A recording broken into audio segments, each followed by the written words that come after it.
Good morning, everyone, and welcome to our Board of Commissioners meeting. I will be conducting the meeting or moderating anyway. Commissioner Kuhn is here by way of telephone, unable to make it in person. But we do have our quorum and we're ready to go. And we will begin with the observance of a moment of silence.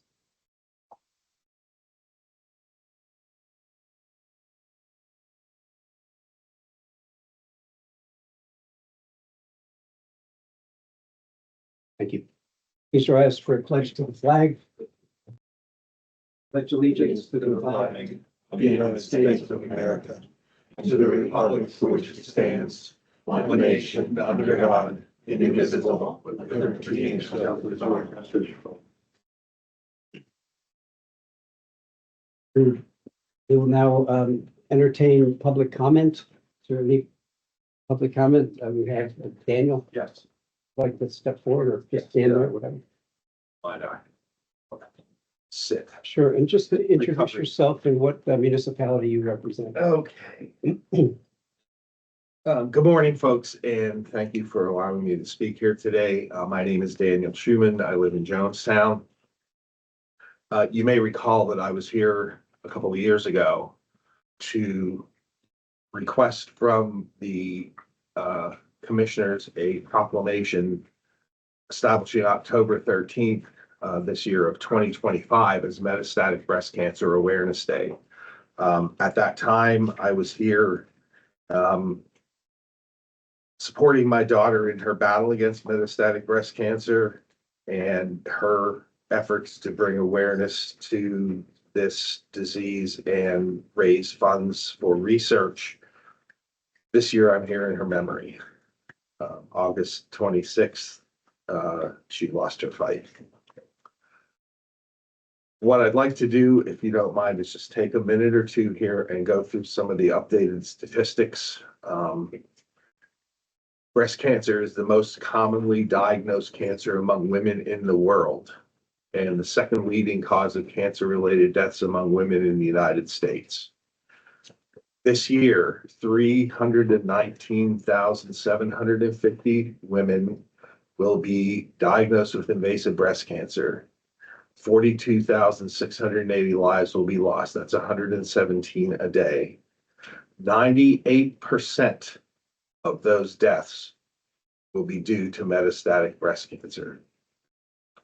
If you hear the term breast cancer survivor, they did not have metastatic breast cancer because there are no survivors. It is a terminal disease. Metastatic breast cancer occurs when breast cancer spreads beyond the breast to other parts of the body, such as the bones, liver, lungs, and brain. And it does not have to start in stage 1 and go through stages. Ashley was diagnosed de novo as stage 4. She had a tumor in her liver when she was diagnosed. Approximately 30% of early stage breast cancer will eventually come back as stage 4. Individuals with metastatic breast cancer face a median life expectancy of 2 to 3 years, when less than 10% of breast cancer research funding in the United States is dedicated to studying the terminal disease. So what we have here is we have a 98% death rate in stage 4 and 10% of the funding going to research, which is a big imbalance. I'm here to represent an organization called Metaviver, which is a nonprofit dedicated to stage 4 metastatic breast cancer research, patient support, and advocacy. We are entering a 2-week period that we call the Voice of MBC Groundswell, in which we will be attempting to set up meetings with our congressmen and senators to try to direct some money into NIH and DOD into funding stage 4 cancer research.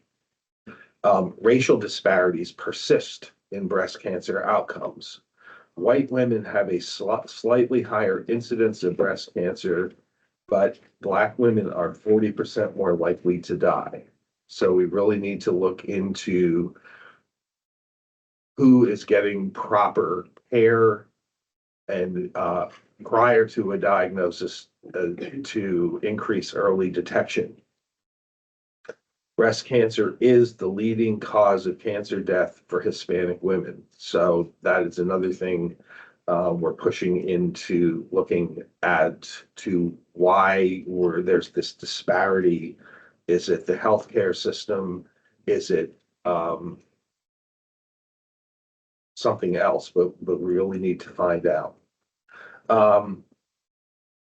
As part of this effort, there's a national campaign, a global campaign that takes place in October called Light Up NBC, where we illuminate landmarks across the world. And I believe last year it was 13 countries in the pink, teal, and green colors of metastatic breast cancer. This year, I'm proud to say that Founders Park in Jonestown will have their trees illuminated in pink, teal, and green. What was the middle one? Pink, what color, and green? Teal. Teal. Yeah. Thank you. While the pink ribbon is widely recognized for early stage breast cancer awareness, it does not represent those living with stage 4. The MBC awareness ribbon, tricolor combination of teal for healing, green for hope, and pink for the breast cancer origin, symbolizes the unique challenges of this community. And based on all that, I am asking you folks to, once again, which you have done in the past and is very much appreciated, proclaim October 13th as Metastatic Breast Cancer Awareness Day in Lebanon County. As far as I know, you are the only county in the state of Pennsylvania that has done so. And that, to me, is something to be very proud of. Thank you. First of all, very sorry for your loss, and thank you for coming in this morning. And this is for an October proclamation? Yeah. All right, and do we have contact information? I think I have it here. Hey, I think you'll get to me. yeah, I'll drop the template off out front then too. Okay, thanks. Okay, Thank you so much. thank you very much. Opposition, we should And be God bless. fine to do that, Daniel, and thank you again for coming. Much appreciated. Thank you.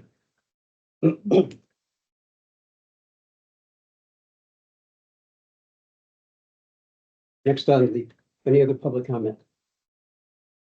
Next on the agenda is the approval of our minutes from our February 6th meeting and executive sessions on February 5th, 11th, and 12th. I'll make a motion to approve. For a second, I'll second that motion. it's been moved and seconded. Any additions, deletions, or corrections? Hearing none, all in favor of the motion, please indicate by saying aye. Aye. Aye. Opposed, same sign, so ordered. Thank you.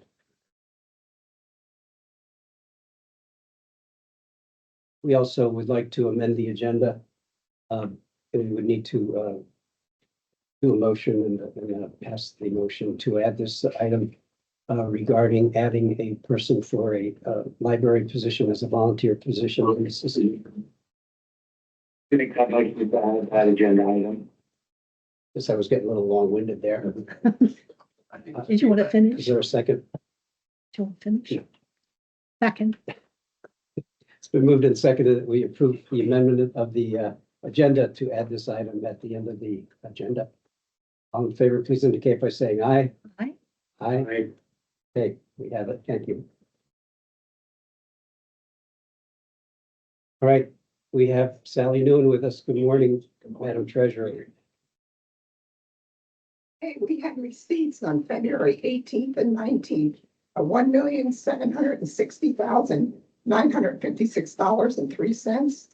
Our total cash was $2,772,376.20. Our expenditures were $311,192.37. Our tax claim is $91,216.86. Leaves us a balance of $1,369,966.97. Okay, I'll entertain a motion. I'll make a motion to approve the treasurer's report as presented. And of course, subject to audit. Okay, Second that. it's been moved and seconded. Any questions for Treasurer Newman? Not all in favor, please indicate by saying aye. Aye. Aye. I, Opposed, same sign, so moved. Thank you, sir.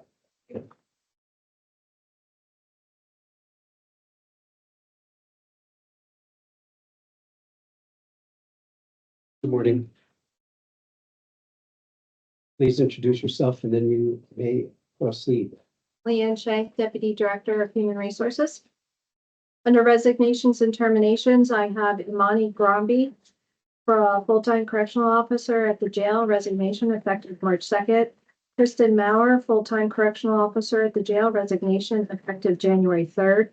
Marissa Shoemaker, full-time telecommunicator at Department of Emergency Services, a termination revised date of January 3rd. And David Long, an Assistant Public Defender 2 in the Public Defender's Office, a termination effective February 18th with the last working day of February 10th.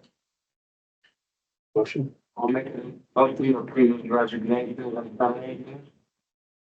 Second. It's been moved and seconded. Questions regarding the motion? Not all in favor, please indicate by saying aye.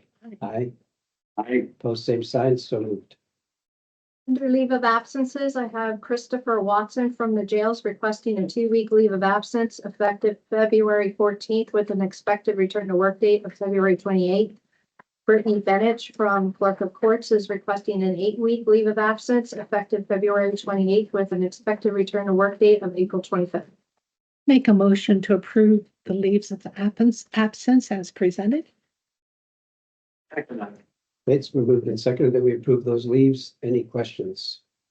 Not all in favor, please indicate by saying aye. Aye. Aye. I, Opposed, same sign, so moved. Changes of status, transfers, and promotions. I have a motion to approve the 2025 Civil Service Compensation Plan, which pertains to Area Agency on Aging, Children and Youth Services, the Commission on Drug and Alcohol Abuse, and MHIDEI funding for the 2025-2026 fiscal year. make a motion to approve. Second. Okay, we have a motion and a second to approve the 2025 Civil Service Compensation Plan. Any questions regarding the motion? Hearing none, all in favor, please indicate by saying aye. Aye. Aye. I, Opposed, same sign, so ordered. Megan Bashan, demotion in Children and Youth from casework supervisor 1 to child abuse investigator at the rate of $2,528.93 biweekly effective February 3rd. Bradley Hershey, a voluntary demotion at the jail from Lance Corporal to full-time correctional officer at the rate of $22.71 an hour effective February 16th. And Brianna Regal, promotion in the coroner's office from casual coroner logistics tech to first deputy at the rate of $1,700.12 biweekly effective March 3rd. So moved.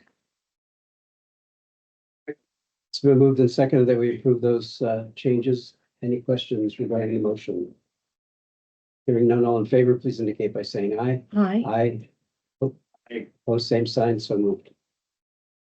Other transactions, Area Agency on Aging would like to rehire Gregory Kent and hire Kelly Marie Rentschler, both as Aging Care Manager 2s, both at a rate of $1,698.63 biweekly, both effective March 3rd. Area Agency on Aging would also like to rehire Jay Arenas as an adult abuse investigator at the rate of $1,807.40 biweekly, effective March 3rd.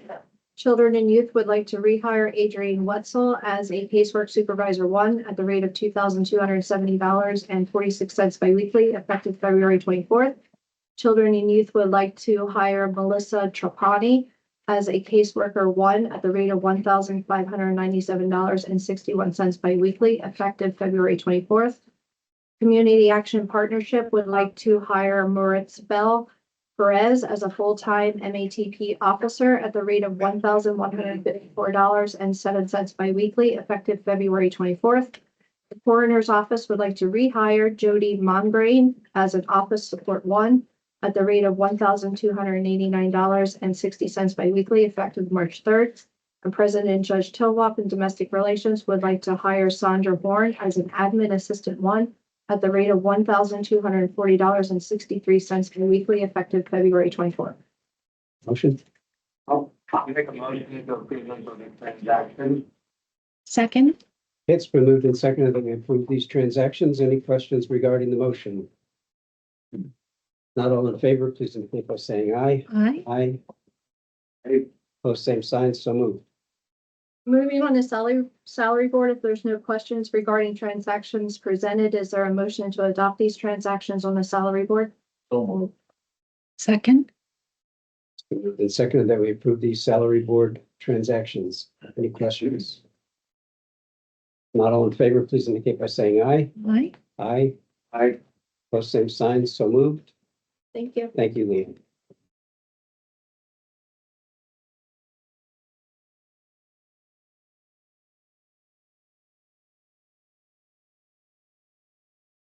Good morning, Holly. Good Hi, morning.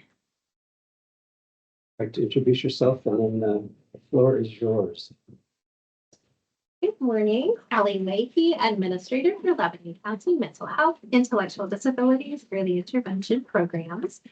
I'm here this morning to seek your approval for fiscal year 2024-2025 MHA-DEI contract amendments.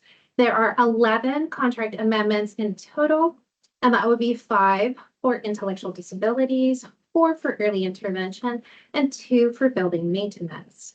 That's a combination of increased units for individuals and services, some new providers for services, and then for the building maintenance. That's a total of $73,868. These will be covered through our current allocation and budget. Therefore, we are not requesting any additional county tax dollars to cover these expenditures. Okay. There a motion? I'll make a motion to approve the contract amendment, all 11 for the total of $73,868. Second, Okay, it's been moved and seconded. Any questions for Holly regarding this motion?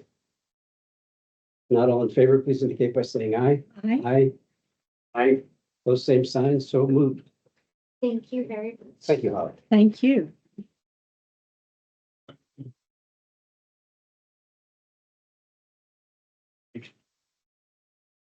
It's back. I'm back. Morning, sir. Good morning. Introduce yourself. And My name is James Donmoyer. I'm the Executive Director of Lebanon County Commission on Drug and Alcohol Abuse. I'm here today to present to the Commissioners for approval 2 contracts. These 2 contracts are as a result of the opiate settlement funds that Lebanon County received during the second wave of settlement funds.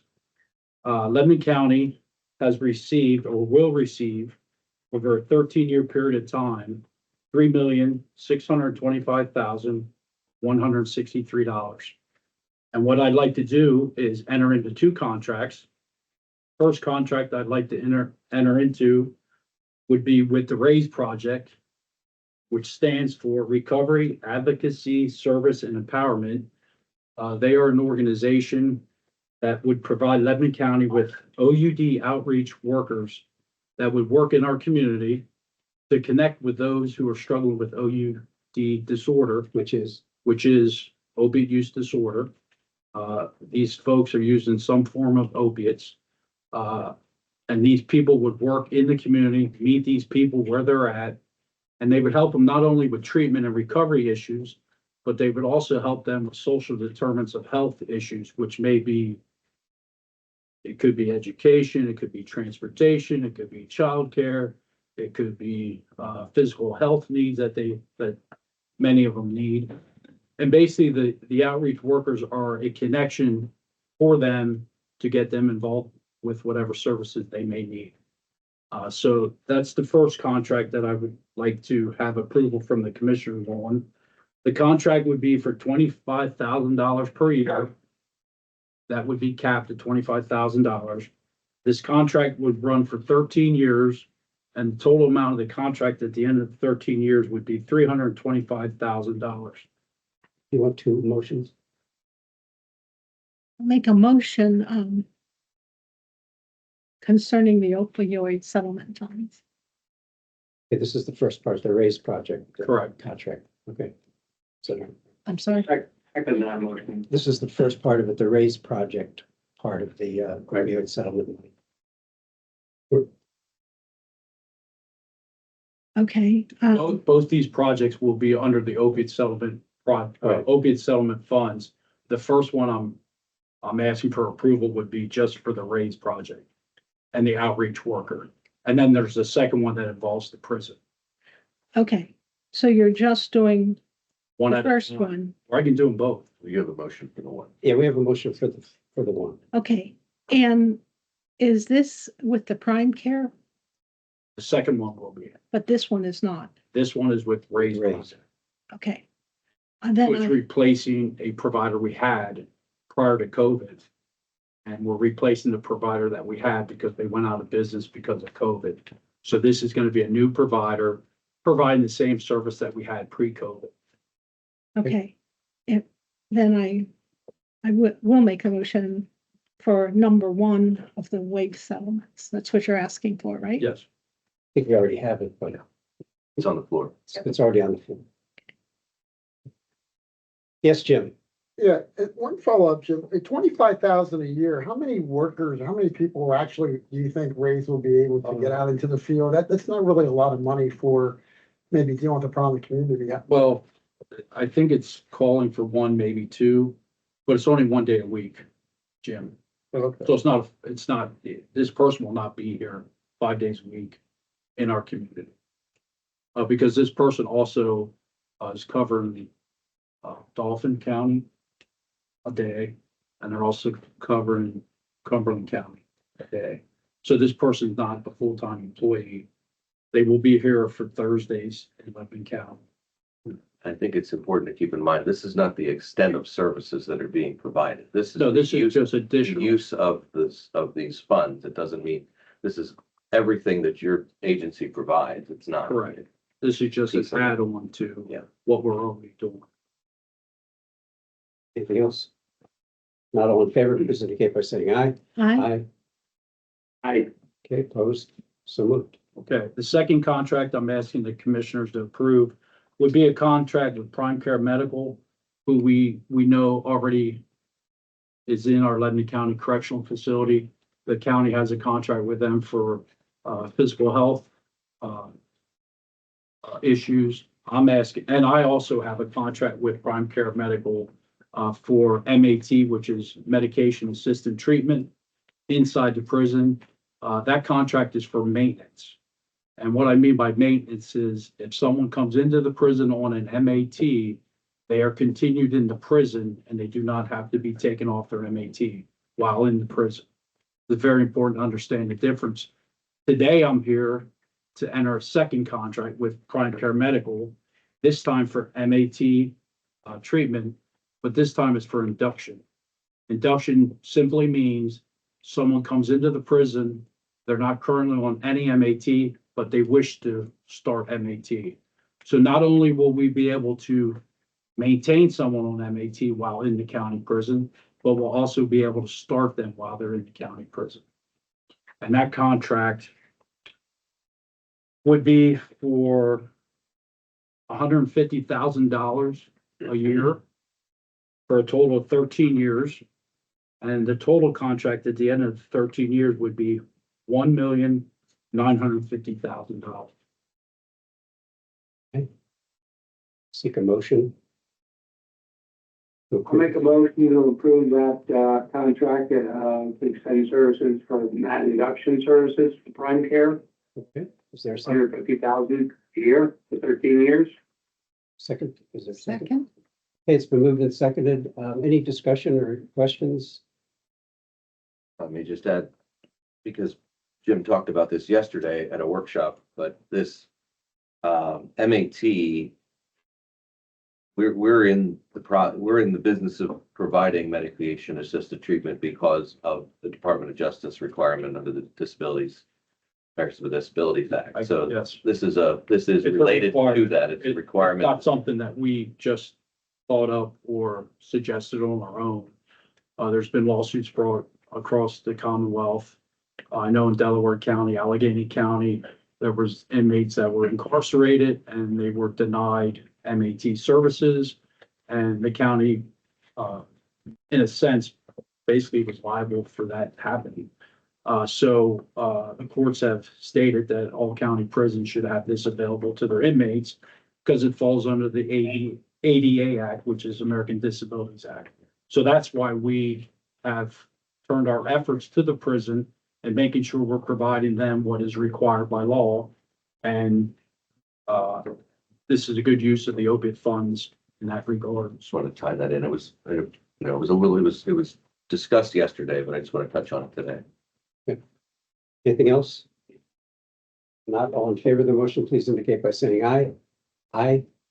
Opposed? I, I am opposed. Okay, it's a 2-to-1 split vote with one dissension. I, Motion carries. okay, I didn't hear him say it when you were asking for the yes vote. I heard it was. Oh, he- did you he vote against this? clarified that. Did you vote against this? Mike? in favor. Okay, thank you. So this motion carries 2-to-1 in favor of supporting your request. I appreciate that. Thank you. Okay, very good.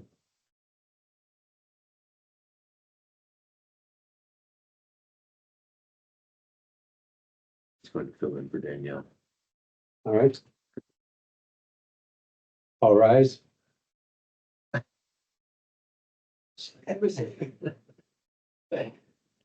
Solicitor, would you like to, Yes, good morning. Matt Hughley, Lebanon County Solicitor. I am stepping in place for Danielle Hogg, who asked me to present one item for consideration for the board's attention this morning.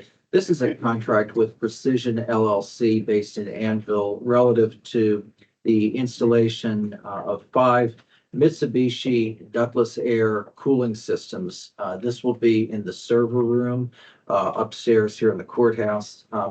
It will take approximately 5 days installation with 3 technicians from Precision. Total cost is $68,883.78. You see on the first page of the proposal, there's a breakdown, there's a crane rental fee, other fees associated with it. However, the biggest portion of the money is the fact that there are 5 units to keep the room in which our servers are located cool, so that way there isn't a malfunction. I did speak with Jamie this morning, and I verified with both Jay Nelson and with Precision that they are a CoStarz vendor. So that is, we're working with them to negate any possible concerns about bidding requirements. So they are a CoStarz vendor, so everything is good on that end. just give us looking on the CoStarz so people understand what that is? Yeah, it's a cooperative purchasing agreement through the Commonwealth, local municipalities engaged in it. Jamie, if you wanna? Yeah, the units of, whether it be a service or a product, the units are pre-established and don't have to be bid. Commonwealth already went through that, so it's kind of an off-the-shelf option rather than bidding. All right, is there a motion to approve this request? So moved. Okay, it's been moved and seconded that we approve this proposal as presented. Any questions? Comment, this Yes. was a capital item funded through the 2025 budget. Okay. All right, if nothing, all in favor, please indicate by saying aye. Aye. Aye. I, Okay, opposed, same sign, so moved. Thank you, sir. Thank you.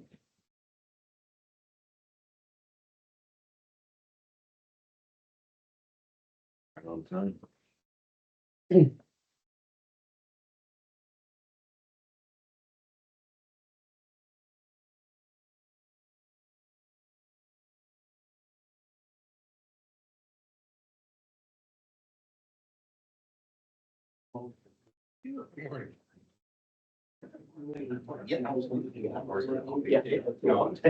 You can pull.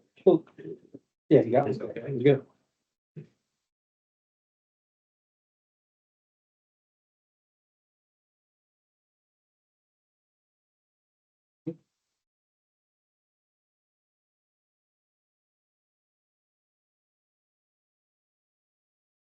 Sorry. Yeah. Thank you.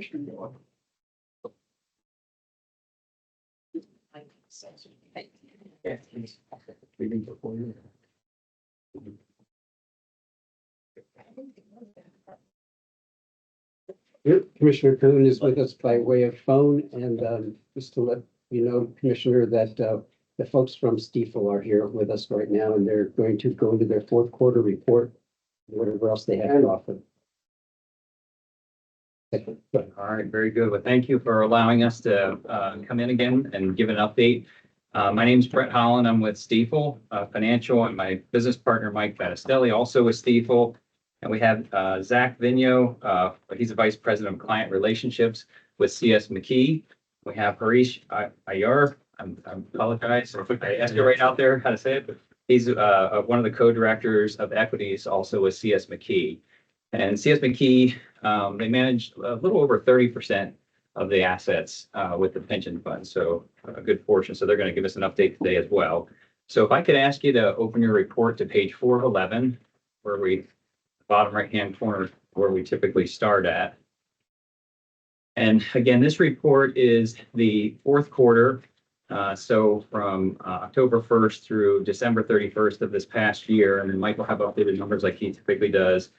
From that top left kind of quartile of the page there, the current period, which again is the fourth quarter, the beginning value of the pension fund at that time was $143,182,090 is what it was. And then with the cash flow listed underneath it of 2.7 million, that's withdrawals for paying the retirees. And then the return, we had a decline during the fourth quarter of 1.7 million. And the ending balance, again, at year end was $138,723,858 is what it was. The column to the right of that is just a year to date, which year to date would have been obviously through the entire year. So the beginning of the year, we started at 134 million, had withdrawals of a little over 8 million, and appreciation or growth of 12.7 million. And the ending balance again was the 138 million at the end of the year. Moving to the bottom right-hand side is just kind of the overall allocation. This does not move a lot. Sometimes we'll make some small adjustments to this. It has not moved a lot. Shows cash equivalents there of 1%. Some of those cash equivalents, think of that as almost like a money market. We do have some treasury bills that are not necessarily represented in there. Some T-bills that we use that we ladder out for payments is what we have. So that's not necessarily in there. So if you consider the T-bills as cash, it's a little bit higher than 1% is what it is right now. But moving around to the right, your equities or your stock portion is 65%. Fixed income is 29%. And then our alternative investments we've talked about before, that's the REIT portfolio, real estate investment trust of about 5%. Any questions with any of that at all? And I'll have you just go to page 6 if you would. And page 6 gives a little longer perspective. Page 6, lots of numbers on the page, but if you kind of go over to the right half of the page at the top, you see a 1, 3, 5, and a 10-year period. I know that's important for you all. In that 10-year period that's listed there, that you kind of base a lot of the growth of the pension on, was 6.41%. If you see that at the bottom of the 10-year period column. So that's been the average over the last 10 years. Any questions? Excellent. Any questions? Any other questions with that at all? And Mike has just through the last day or so here. Yep, so just, if there's no other questions, just the up-to-date numbers, and again, I always preface this, that it's not audited till the end of the quarter. But the pension plan through yesterday stands at 141,685,284, and that represents a 3.08% return so far this year. Asset allocate, I'm sorry. The first three numbers, was it 131? 141. 141. Thank you. I couldn't quite hear it. Sure. Regarding the asset allocation, that has not really changed since year end. And at this point, we have enough cash on hand for the next 3 months to pay out the pension needs. So as we The last time we were in, we tried to raise some cash, because the market was up. And, just set that aside and just mentioned T-bills. So we have enough cash in there until perhaps the next, contribution from the county. I'll work with Jamie on that to get the timing if that works out. If not, we can raise some more cash. It So the fund is healthy is. and over the last several years, it's creeping closer to the assumption of the 725, Right. going in the right direction on that. So that's all good. Running in the right direction. Yeah. The only other thing I'll bring up, I know we had dropped off the investment policy statement for the Yep. board to review. Any comments or changes? We got no change, communications. No. Great, okay. So we left a copy here, I believe, so we just get everyone on the pension board to sign up on that for the year. Doesn't have to be done today, whenever it's convenient. Just would like to keep that in the file. Could you, I'm sorry, Yeah, go ahead. could you review for me the part about where we're investing? Are any of our foreign enemies included in that? So we have, one of the managers that we have in the portfolio is the Capital Group, which is also, many of us are more familiar with American funds. So it's the same group, the Capital Group. And their strategy is a global equity strategy. And we put them in the portfolio probably about 3-4 years ago. Okay. It's global, so they don't have to invest overseas, but they can. They see opportunity over there. The exposure as far as the international, pure international exposure is less than 5%. It's probably frankly about 2%. So regarding that, the way the plan is set up, we don't have anything in with that manager say, don't invest in this country, don't put any, we can do that. But at this point, we have not done that. To address your concern, though, that Yeah. there's no benefit with them, kind of going in that direction, because in the way of investing in something that would be anti-American, quite frankly. It's simply because if policy starts to change, then that could cause an issue for the investments and so on. So if you look through the countries, and we can get that for you, certainly if you'd ever. Yeah, that would really concern me. If they're not our friend and we're investing there, We can get that list for you if you'd like to see I it. would feel more comfortable that Sure. way. You can get it. You good? Good. All right, All right, so we'll turn it over to the gentleman from CS McKee. They'll give you an update on their two portfolios. Thank you for that, Mike and Brett. And I'm Zach Vigneault again. I'm filling in today for Mark Gensheimer. So Mark is currently on a mission trip.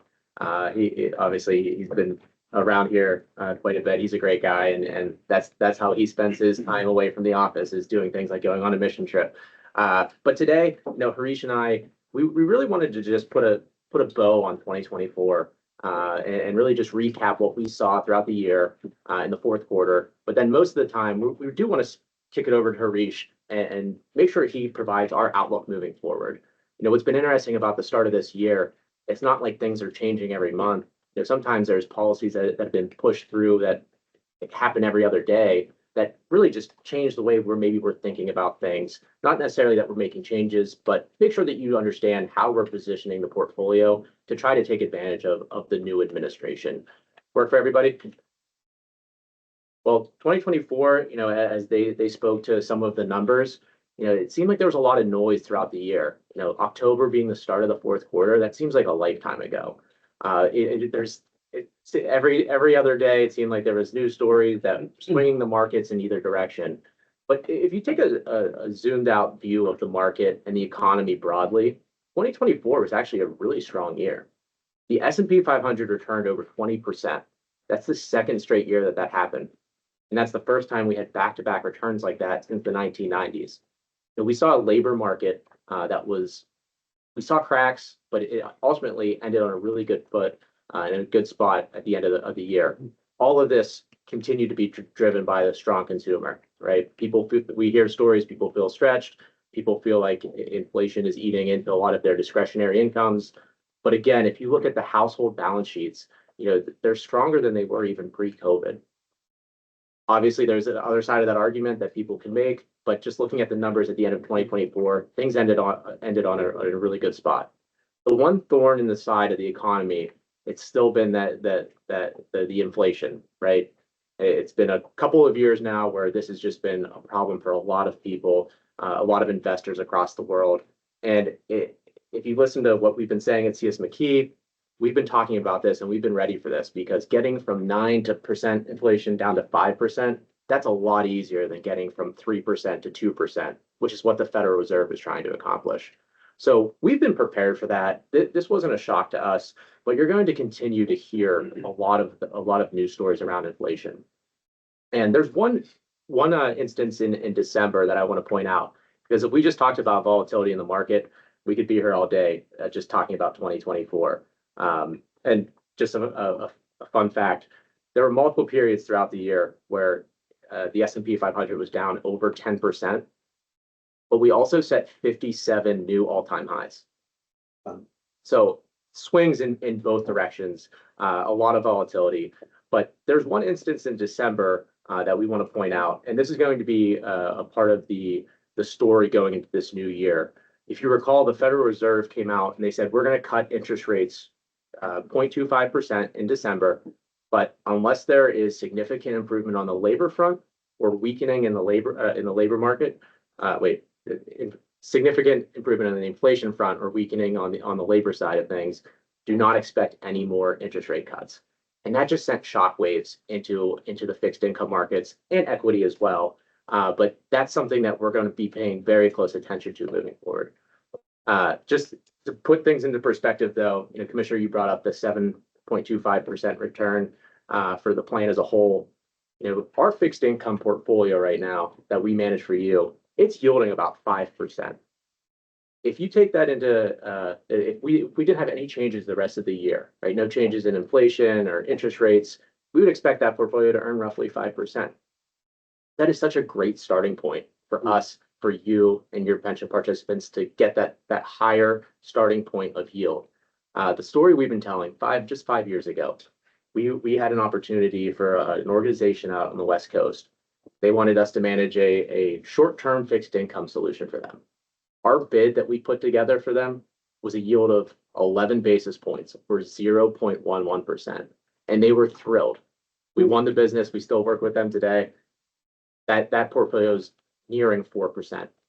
So just in a short amount of time, how much things can change and how great of a starting point that we have today for our fixed income portfolios, it should make investing, especially for pensions, a lot easier.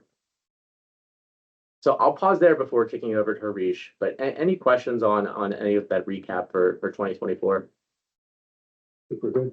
Oh, I was just going to say, I just came from the economic breakfast that the Chamber of Commerce was having, and I have slides to go with it. Oh, that's awesome. Yeah. I was joking with them. They said that they were there too, and you went from listening to the Fed then to me. Yeah. Tough crowd to follow, Good speaker. Yeah. And, she had graphics and Yeah. was really good. I'm glad you were able to see her. That's I think awesome. that's code for bringing graphics there. So. Anyway, thank you. Thank you. Thanks, Zach. So just following on Zach's comments, I think if I look to 3 or 4 things to look for in 2025, it is the strength of the consumer, inflation, what's going to happen in DC, which I think it's anybody's guess at this point, and what is the Fed going to do? So with the latest CPI print came in at 3%. So obviously not where the Fed wants to be. And so it kind of, I think a year ago, we would have expected, 3, 4, 5 cuts this year. I think right now, if we get 1 cut, that would probably be as wise. So I think the Fed is somewhat they have their hands kind of tied behind their back until inflation really does kind of get under control. And as Zach said, it's a lot easier to go from 9 to 5 than from 3 to 2.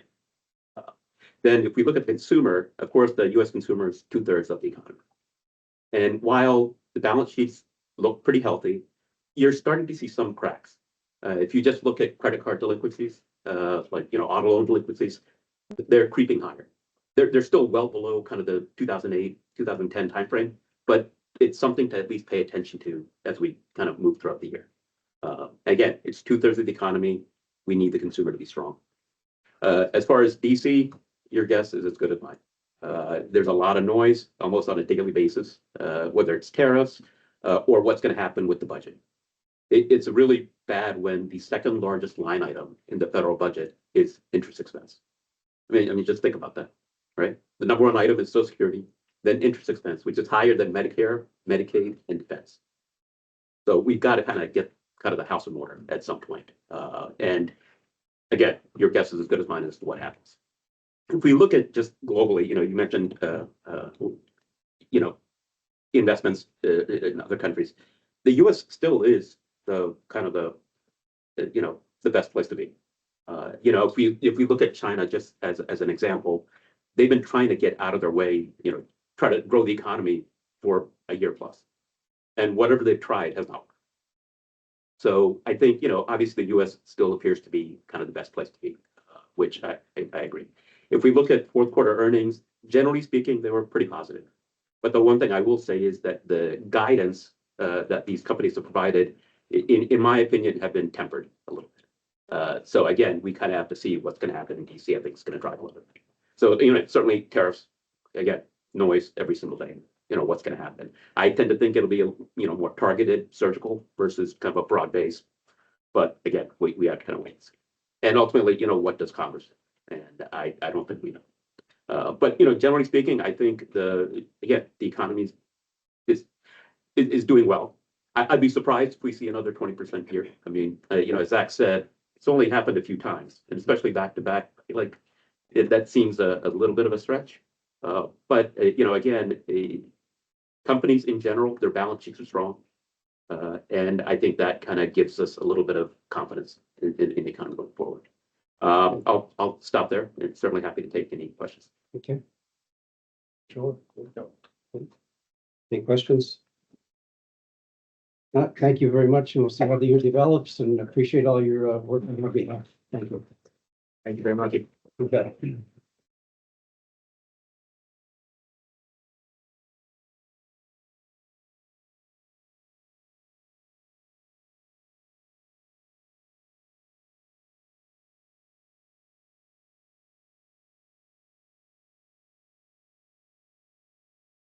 Okay.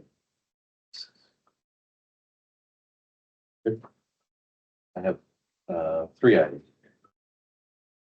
The first being an appointment to the Governor Dick Board of Directors of the Governor Dick Clarence Shock Memorial Park at Governor Dick. And the board has solicited interest in a vacancy that existed with the resignation of Harrison Deal.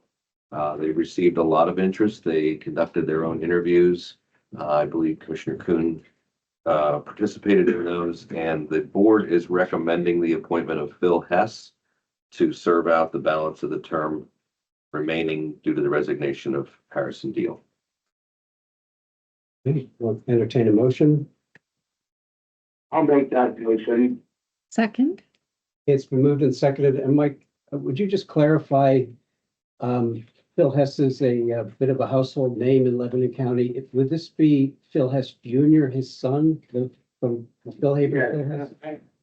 Prior to these interviews, I had met this young gentleman, but his father is Phil Hess, that used to be CEO at Phil Haven Hospital. I worked with his father extensively over the years, and I can't speak highly enough of him. And it appears his son assumed a lot of his traits, so I can highly recommend him. Although I want to say there were about 10 applicants for this position, and it was a very, very strong field. I would have been happy with any one of them, but Phil brings a lot to the table, and he's a very regular park user too. All right. Any other discussion regarding this nomination? Not all in favor, please indicate by saying aye. aye. Aye. Opposed, same sign, so moved. And as you're all aware, Tom Harlan passed just a week or two ago, and was a member of the board, so there's another vacancy. So they're working on that. I think there's a meeting tonight of the board. That's correct. Yeah. Correct. So I anticipate another recommendation coming along. Yes, Was Tom Harlan up for reappointment this year? I'm not sure. Without checking, I'll have. No, No? no, he was not up for replacement. Commissioner Kuhn, who are the two people that are up this year? Dave Eichler is one Is Dave Eichler? of them, and I'd have to look at the other. Do you know, Commissioner? Second? Well, you know, that maybe,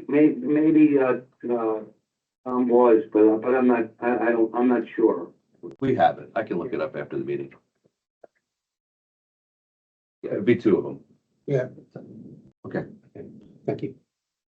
Next I have, the item you added to the agenda. This is for the Lebanon System Library Board of Lebanon County, and we just recently had reappointed Denise Thomas, representing the Myerstown Community Library, to the system board, but she's now assumed the role of president of that Myerstown board, and therefore can't hold this representative position, and would like to recommend Steve Walbrook, another member of the Myerstown Library Board, to complete her term on the system board, expiring in 12/31/2027. So we need your approval of that. Motion, I'll make a motion to approve the library board appointment of Steve Woolbrook. it's been moved and seconded that we approve this volunteer's position on the library board. Any questions regarding the motion? Going once, hearing none, all in favor, please indicate by saying aye. Aye. Opposed, same sign, so moved. And the last item I have is request to approve exemption requests for disabled veterans meeting the criteria of the tax exemption program. They are John Worley of Chestnut Hill Road, Fredericksburg, Gary Martz of Fryestown Road, Fredericksburg, Scott Gerhardt of Cottage Lane, Newmanstown, Clifford Zierfoss of Grace Avenue, Lebanon, Christopher Van Ness of Beach Street, Palmyra, Brian Rumpilla of Mountain Road, Fredericksburg, and Christopher Martin of Ginger Court, Lebanon. I'll make, Motion approved. He made motion. okay, second. Been moved and seconded that we approve these property tax exemptions. Any questions regarding the motion? Hearing none, all in favor, please indicate by saying aye. Aye. Aye. Opposed, same sign, so ordered. That's all for this meeting. So if you adjourn this, we'll go right to election board then at 10:30. And some voter hall of fame. Okay, well, a motion to abandon this meeting and move on to the next one. Forget it? Is that abandon it? Forget it? Second. Stand adjourned. Now, we'll move into the, is anybody coming from? I think so. It's 10:30, so there may be a few minutes till they're over here. They're out or something. They're out here. Oh, they're out here. Okay, I don't know if anybody else for hall of fame. All right.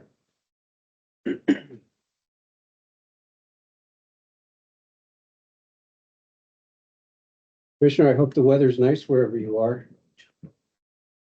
It's as nice as where you are. I'm not too far away. Oh.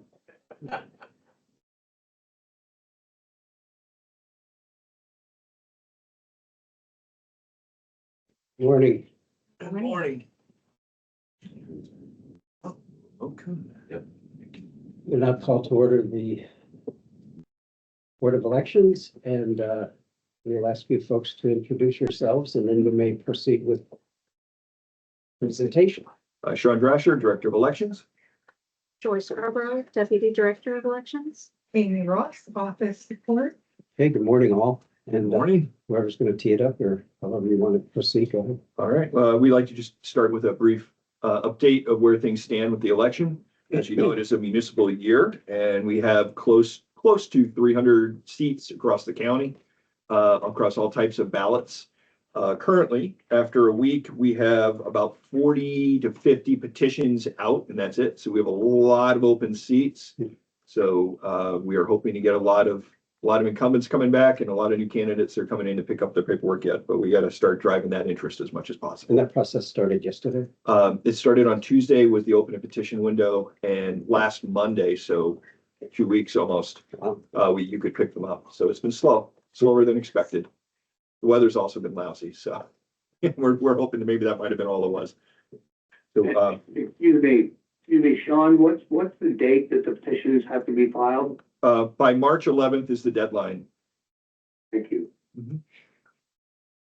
And as always, we strongly encourage people to get them in as soon as possible. As of right now, we have one finished and one currently being processed, that are back. So, that's where we stand right now. We hope, I hope in a month I'll be able to tell you there are 300 petitions filed with us at least. That'll make me very happy. The other thing to update you on is we completed our large scale mailing that went out for us anyway, called the perm mailing. And this is what we have to do every year to all the people that request mail-in ballots on a yearly basis. And the clarification on that is that if you request a yearly mail-in ballot, you aren't automatically sent a yearly mail-in ballot. You have to confirm it every year. So that way someone passes away or moves and doesn't inform us that we aren't just sending out ballots. Like they have to actively respond to us in order to get a ballot, even though they said they want one every year. So we just completed that mailing. Would you like to address that? For this mailing, we sent out approximately 22,000 mail-in applications to the permanent voters. They need to return this in order to automatically be sent all ballots for the remainder of the year. We've received approximately 300 back and another 300 mail-in applications online. This year, we've gone to a postcard type permanent mail-in application. It arrives much like this on a thin cardstock. When you receive it, you open it after you complete the information. You fold that information in and can tape around the edges and send it back to us postage paid. It's been a success. We've had a lot of wonderful comments. A couple people were very upset that their information could be seen until we explained to them to fold the card back the other way. It's completely private then. We thought we had that nailed beforehand, didn't realize people still would struggle with that a bit. So The only last thing I'd like to note with that is for these annual applications, a lot of people are on the permanent mailing list, which they have chosen.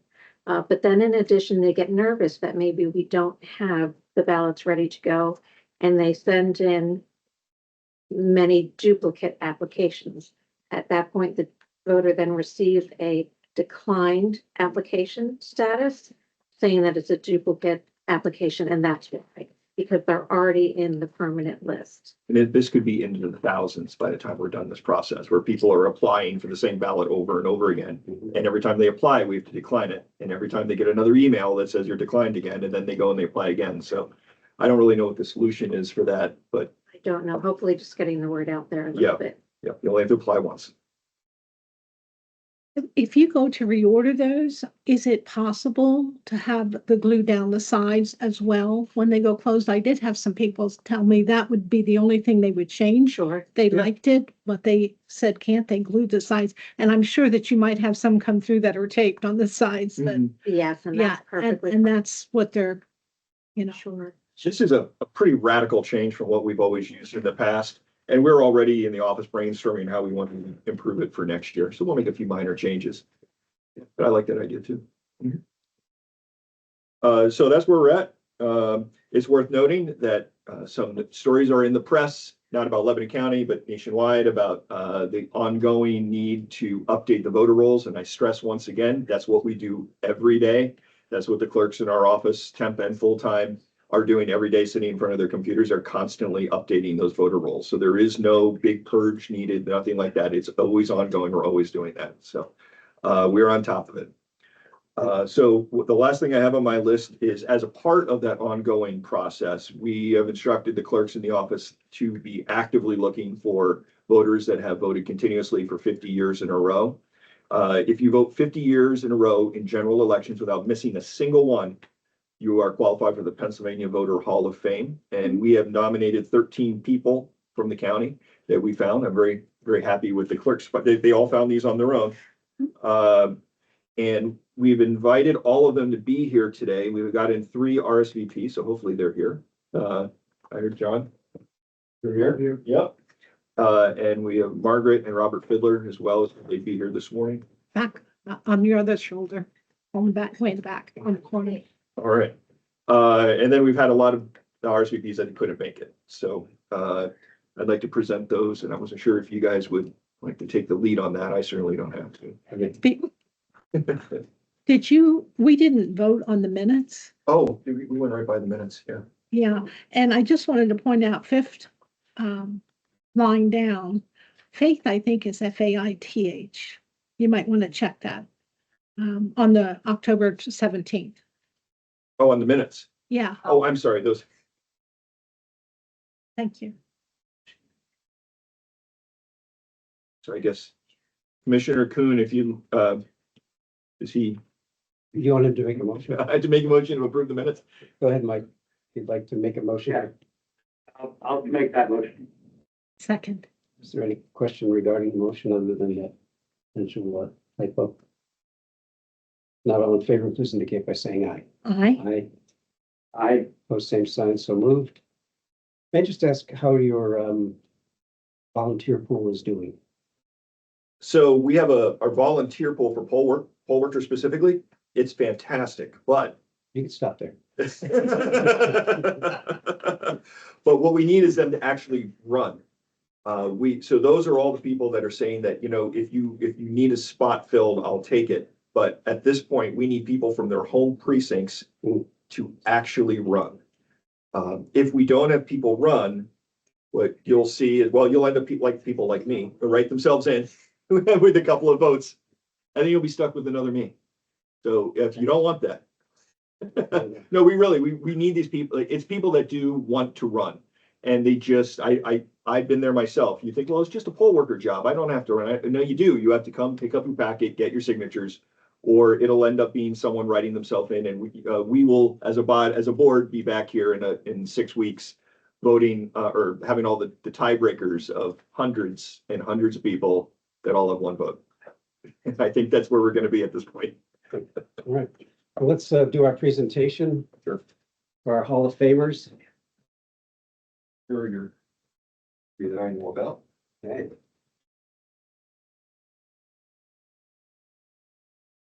I was when I was that your dad. Is that your father? Okay.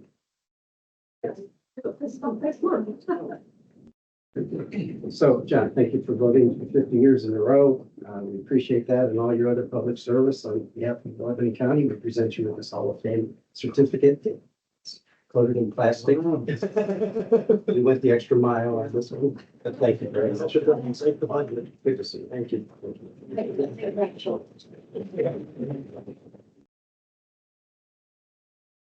You can come back to us. It's better.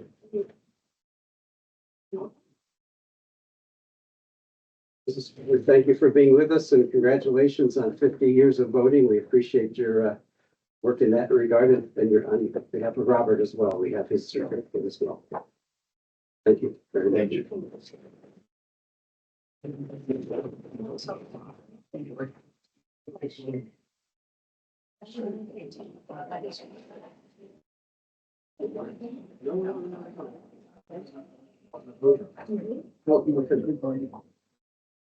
Mr. Feather would like to, I'm kind of short on this moment there. One quick comment. I was on the Board of Elections a number of years ago when the judges of Lebanon County were up for re-election.